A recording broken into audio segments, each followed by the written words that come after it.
নমস্কার শ্রোতা বন্ধুরা, সন্ধ্যায় গল্পের আসর ইউটিউব চ্যানেলে তোমাদের সবাইকে স্বাগত। আজকের গল্প ছন্দনীর কলমে ববিতা রায়।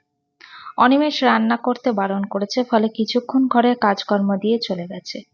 বুয়ার নাম মিনতি। অনিমেষ মিনতিদিকে বলে ডাকে। মিনতিদি মানবতা করে বার দুয়েক বলেছিল, দাদা ভাই মাথায় জল ঢেলে দিয়ে আরাম পাইবে না, তুমি ঘরের কাজ করো। মিনতিদি ঘরের কাজকর্ম সেরে চলে গেছে। অনিমেষ ঘরের লাইট বন্ধ করে শুয়েছিল। হু হু করে জ্বর বাড়ছে। কলিং বেলের শব্দ অনেকক্ষণ ধরে কানে বাজছে। উঠে গিয়ে দরজা খুলতে ইচ্ছে করছে না। অনিমেষ ভেবেছিল মাধবীলতা আসবে। বিকাল গড়িয়ে সন্ধে হতে চলল, এতক্ষণেও যখন এলো না, আর আসার সম্ভাবনা নেই। অনিমেষের মনটাই এতই খারাপ হয়ে গেল যে কলিং বেলটাও খুব যন্ত্রণা দিচ্ছে। কলিং বেলের শব্দে মস্তিষ্ক গিয়ে লাগছে, মাথা ব্যথায় ফেটে যাচ্ছে। কোনোভাবে যদি সাময়িক সময়ের জন্য কলিং বেলটা খুলে রাখা যেত তাহলে মন্দ হতো না। এক রাশ বিরক্তি নিয়ে উঠে দাঁড়ালো অনিমেষ। মাথা চক্কর দিয়ে উঠছে। পেটের ভিতরে খিদে আকলি বিকলি করছে। মুখটা তেতো বিষ হয়ে আছে। কিছুই খেতে ইচ্ছে করছে না। অনিমেষ ঘরের লাইটটা জ্বেলে দিল। তারপর দরজার কাছে গিয়ে দরজা খুলতেই মাধবীলতাকে দেখে অবাক বিস্ময়ে বাকরুদ্ধ হয়ে গেল। অনিমেষের গা কাঁপছে। জ্বরে নাকি খুশিতে বুঝতে পারছে না। কি সুন্দর স্নিগ্ধ লাগছে মেয়েটাকে। এত সুন্দর মেয়েটা অনিমেষের বউ ভাবতেই মনটা ভালো হয়ে গেল। অর্ধেক অসুখ বোধহয় মায়া মায়া মুখখানি দেখেই সেরে গেল। মাধবীলতা চোখে মুখে বিরক্তি ফুটিয়ে বলল, এখানেই কি দাঁড় করিয়ে রাখবেন নাকি ঘরেও ঢুকতে দেবেন? অনিমেষ মাথা চুলকে হেসে ফেলল। মাধবীলতাকে ঘরে যাওয়ার জন্য সাইড দিল। বলল, খুব সরি, আমি বুঝতেই পারিনি তুমি এসেছো। আপনার কি খুব জ্বর? হ্যাঁ। মাধবীলতা অনিমেষের কপালে হাত রেখে চমকে উঠল। বলল, এত জ্বর নিয়ে আপনি দাঁড়িয়ে আছেন কিভাবে? শিগগির আসুন। আমাকে নিয়ে ব্যস্ত হয়েও না। বাবা কোথায়? বাড়ির কাছে। আসবে কবে? জানি না। একা বাসায় না থেকে বাবাকে খবর দেননি কেন? খবর দিতে ইচ্ছে করছিল না।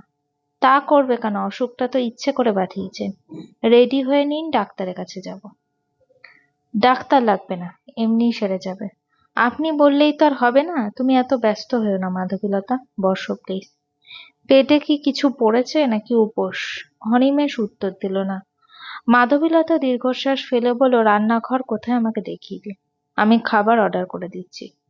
অসুস্থ শরীরে বাইরে খাবার খাওয়ার কোনো দরকার নেই। অনিমেষ রান্নাঘর দেখিয়ে দিল। কোথায় কি রাখা আছে তাও বলে দিল। মাধবীলতা ভাত তুলে দিল। অনিমেষকে দরজায় দাঁড়িয়ে থাকতে দেখে বলে, আপনি বরং একটা লম্বা শাওয়ার নিয়ে আসুন। শীত করছে। করুক শীত, শীতে শীতক্ষয় হবে, যান শিগগির। অনিমেষের যেতে ইচ্ছে করছে না। মাধবীলতার আশেপাশে থাকতে খুব ভালো লাগছে। ইচ্ছে না থাকা সত্ত্বেও গেল। মাধবীলতার কোনো কথাই ফেলতে পারে না অনিমেষ। অনেকক্ষণ সময় লাগিয়ে সাবান নিল। এখন অনেকটা ঝরঝরে লাগছে। ট্রাউজার আর ফুলহাতা শার্ট পরে রান্নাঘরের সামনে এসে দাঁড়ালো। মাধবীলতা অনিমেষের ভেজা মাথার দিকে তাকিয়ে বলল, মাথাটাও তো ভালো করে মোছেননি, বসুন এখানে। অনিমেষ চেয়ার পেতে বসলো। মাধবীলতা নিজেই শাড়ির আঁচল দিয়ে অনিমেষের মাথা মুছিয়ে দিল। মাধবীলতার গা থেকে মশলার কড়া গন্ধ আসছে। গন্ধটা অনিমেষের ভালো লাগছে খুব। মায়ের গায়েও না এমন একটা গন্ধ মিশে থাকতো। ছোটবেলায় যখন অনিমেষ বন্ধুদের সাথে খেলাধুলা করে বাড়ি এসে মাকে জড়িয়ে ধরতো, ঠিক এই গন্ধটা মায়ের শরীর থেকে ভেসে আসতো। মাকে জড়িয়ে ধরা হয় না বহুদিন, তবে গন্ধটা এখনো অনিমেষের নাকে লেগে আছে। টেবিলে খাবার দিয়েছি, খেতে বসুন। খাবারের সুঘ্রাণে অনিমেষের খিদেটা মাথাচাড়া দিয়ে উঠল। অনিমেষ বলল, তুমিও খেয়ে নাও, একা একা খেতে ভালো লাগবে না আমার। মাধবীলতা দ্বিমত করল না, অনিমেষের পাশে গিয়ে বসল। গরম ধোয়া ওঠা ভাত, ঝালঝাল করে আলু ভর্তা, কড়াকড়ি ইলিশ মাছ ও বেগুন ভাজা। ঝালের জন্যই নাকি কে জানে আলু ভর্তা দিয়ে তিতো মুখে অনেকগুলো ভাত খেয়ে উঠল অনিমেষ। খেতে বেশ ভালোই লাগছিল। মাধবীলতা এঁটো থালা বাসন গোছাতে গোছাতে বলে, ওষুধ কোথায় রেখেছেন? চট করে জ্বরের একটা ওষুধ খেয়ে নিন। অনিমেষ ওষুধ খেল। মাধবীলতা ঘড়ি দেখে বলল, সর্বনাশ, রাত 8টা বেজে গেছে, আমাকে এখন যেতে হবে। অনিমেষ মিনমিন করে বলল, আজ রাতটা থেকে গেলে হয় না? মাধবীলতা হাসি চাপতে অন্যদিকে তাকালো, বলল, চলুন আপনার ঘরে গিয়ে একটু বসি। মাধবীলতা অনিমেষের ঘরে এসে চমকে উঠল। বিস্ময় ঝরা চোখে অনিমেষের মুখের দিকে তাকালো। অনিমেষ মাথা নিচু করে ফেলল।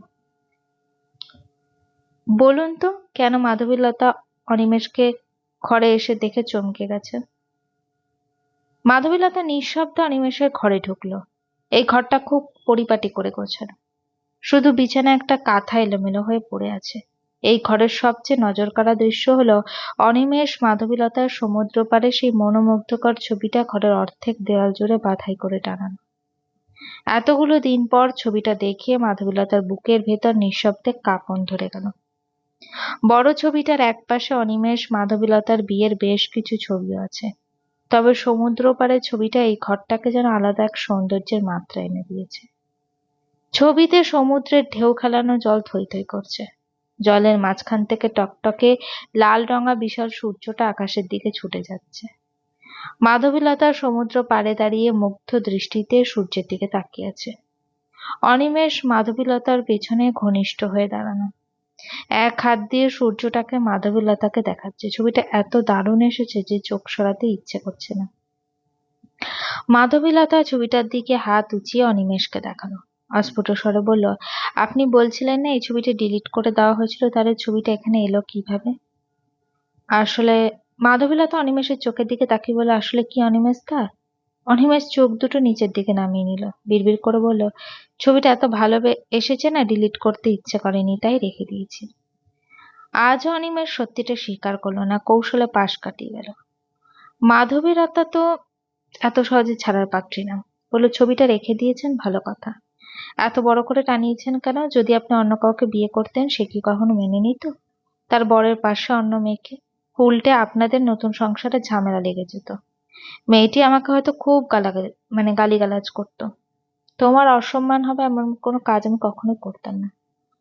তাহলে ছবিটা কি করতেন? ছবিটা আমি বিয়ের পর বাঁধিয়েছি। মিথ্যে কথা, সত্যি বলছি। আমি যদি আপনাকে জোর করে বিয়ে না করতাম তাহলে তো আমাদের বিয়েটা কোনোদিনও হতো না। আমার হয়তো একটার পর অন্য কারোর সাথে বিয়ে হয়ে যেত। পরের বউয়ের ছবি নিজের কাছে রাখতে আপনার লজ্জা লাগতো না? এই কথার কি জবাব দেবে অনিমেষ বুঝতেই পারল না। কি হলো, কথা বলো। তুমি তার পরের বউ নাও, আর কোনোদিন হওয়ার সম্ভাবনাও নেই। তুমি শুধু আমার বউ। নিজের বউয়ের ছবি নিজের কাছে লজ্জা কিসের? আপনি কথা ঘুরাচ্ছেন কেন? কথা ঘুরাচ্ছি না, আমি জোর করেছি দেখেই তো বিয়েটা করেছিলেন। তুমি জোর না করলেও বোধহয় বিয়েটা আমি তোমাকে করতাম। মাধবীলতা অনিমেষের মুখোমুখি দাঁড়িয়ে বলল, কেন করতেন আমাকে বিয়ে? আপনি তো আর আমাকে ভালোবাসেন? অনিমেষ কিছু বলল না, শুধু ঘোর লাগা দৃষ্টিতে মাধবীলতার মুখের দিকে তাকিয়ে রইল। মাধবীলতা দীর্ঘশ্বাস ফেলে বলে, আমি চলে যাব।